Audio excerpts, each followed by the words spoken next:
साधक को इस बात को लेकर पहले झगड़ा चलता रहता है कि ये सांसारिक व्यवहार ठीक है या प्रभु की प्राप्ति ठीक है।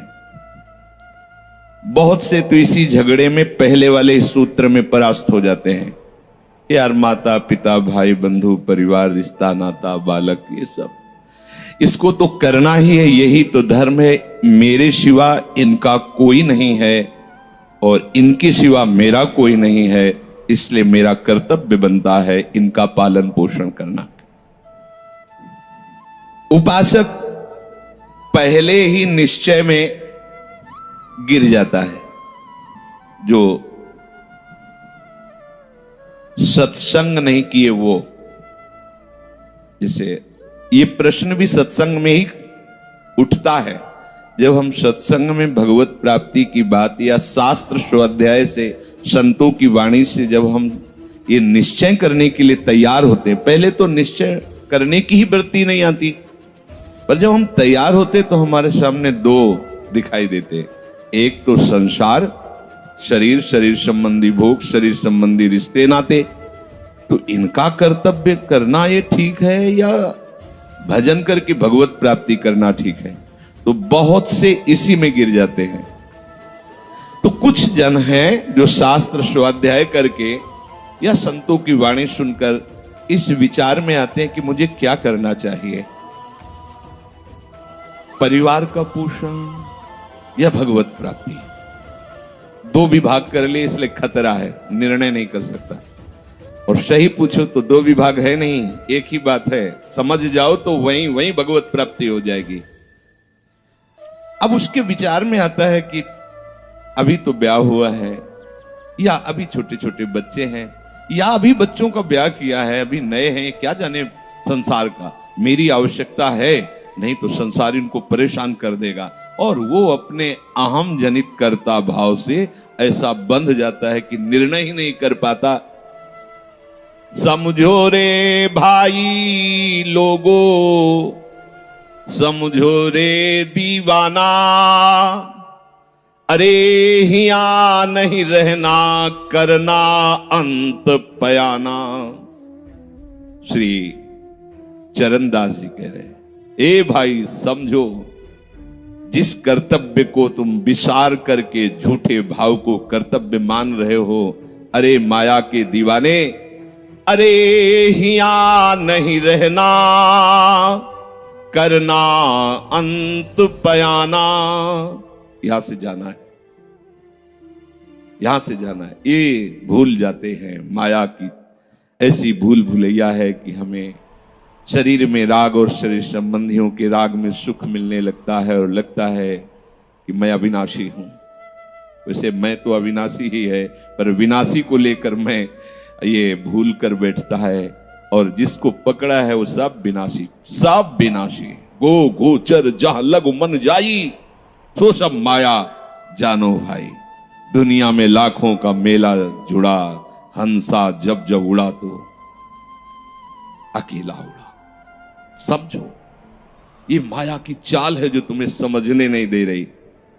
अरे हिया नहीं रहना, करना अंत पयाना। समझो रे भाई लोगो, समझो रे दीवाना।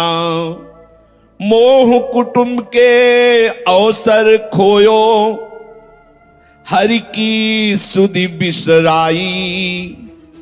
दिन धंधे में रैन, भोग नींद में ऐसे आयु गंवाई। 8 पहर की 60 घड़ियां, सो तो बिरथा खोई।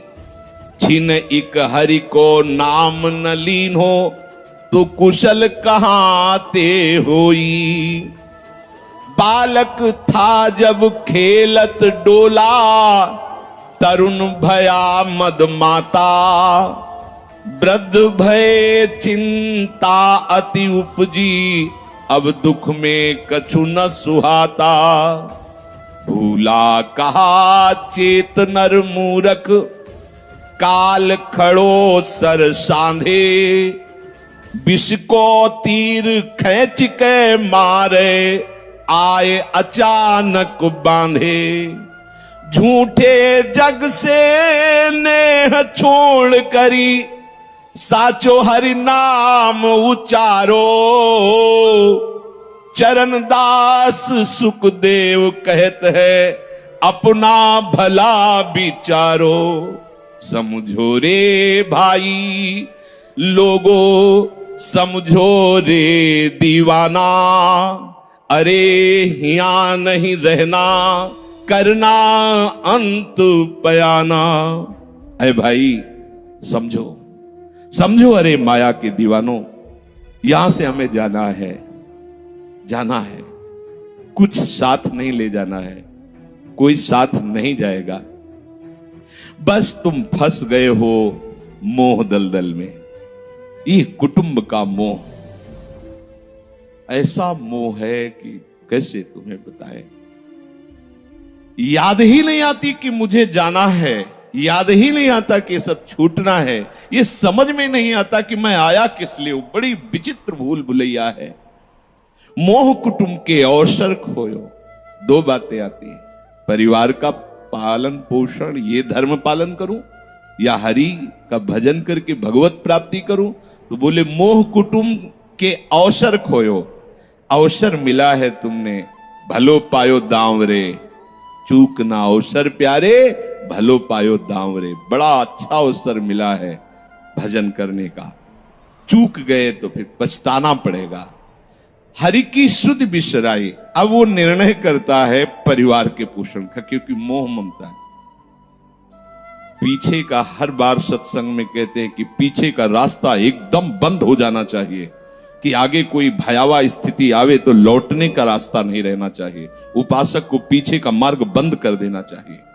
पर होता क्या है, अपने लोग बहुत कमजोर हैं, तो कदम ऐसे रखते हैं पर पीछे वाला पुष्ट बनाए रखते हैं कि अगर इधर थोड़ी भी आंच लगी तो कदम पीछे करके सुरक्षित हो जाए। वो सुरक्षित नहीं है, वो सुरक्षित नहीं है, वो असुरक्षा है।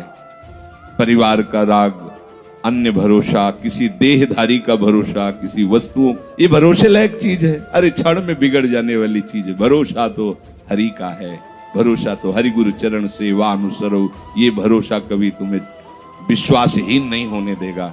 ये भरोसा कभी धोखा नहीं। साधु ते होए न कारज हानि, कभी तुम्हारा मंगल नहीं हो सकता। मोह कुटुंब के अवसर खोयो, हरि की शुद्ध बिसराई। अब दिन तो बैल की तरह काम करने में व्यतीत हो रहा है और रात्रि नींद और भोग में समाप्त हो रही है। आठों पहर की 60 घड़ियां बेकार में इसने व्यतीत कर दी। एक क्षण भी शांति से बैठकर विचार नहीं किया कि मेरा जन्म किस लिए हुआ है, मैं क्या कर रहा हूं। और अपना कुशल चाहता है। एक छिन हरि को नाम लीनो, कुशल कहां ते हुई। तब लग कुशलन जीव को, सपने हो मन विश्राम। स्वप्न में भी शांति नहीं मिल सकती जब तक भजन नहीं करोगे। बालक अवस्था तो खेल में चली गई, जवानी हुआ तो अहंकार मद छाया, मैं करता मैं भोगता इसमें चली गई। जब वृद्ध आया तो रोग और चिंताओं ने घेर लिया। अब इतना दुखी है कि वो सोच भी नहीं सकता कि मैं इनसे दूर होकर भजन कर लूं। ये जो वो भजन का नाटक होता है, भजन में हम देखते हैं, ऐसे ही लगा रहता है। कैसे हो और बढ़िया से, और क्या करें, और मरने का ठौर आ रहा है, और क्या करें। तुम आए हो भजन करने के लिए और में अभी फंसे हो। क्या कर दूं, कहां से कैसे व्यवस्था कर दूं। हम ही चला रहे हैं, भले वृंदावन में बैठे परिवार हमारे अनुसार चलेगा, हमारे ही, नहीं तो नष्ट हो जाएंगे। आए हैं वनवास करने के लिए, भजन करने के लिए। पूरा का पूरा प्रपंच तो पता लगता है। वृद्ध भय चिंता अति उपजी, दुख में कछु न सुहाता। अरे भूल क्यों रहे हो, चेतो। साधु चेताता है जगत को, चेतो। काल रूपी शिकारी धनुष पर विष का बाण चढ़ा चुका है, तुम ठीक निशाने पे हो, होश में हो जाओ। अगर अब कोई तुम्हें निशाने से बचा सकता है तो काल का भी महाकाल हरि बचा सकता है, दूसरा कोई नहीं। आए अचानक बांधे, यम के दूत आकर अचानक बंधन में डाल करके ले जाते हैं। निर्णय कर रहे, झूठे जग से नेह छोड़कर साचो हरिनाम उचारो। चरणदास सुखदेव कहते हैं अपना भला विचारो, इसी में अपना भला।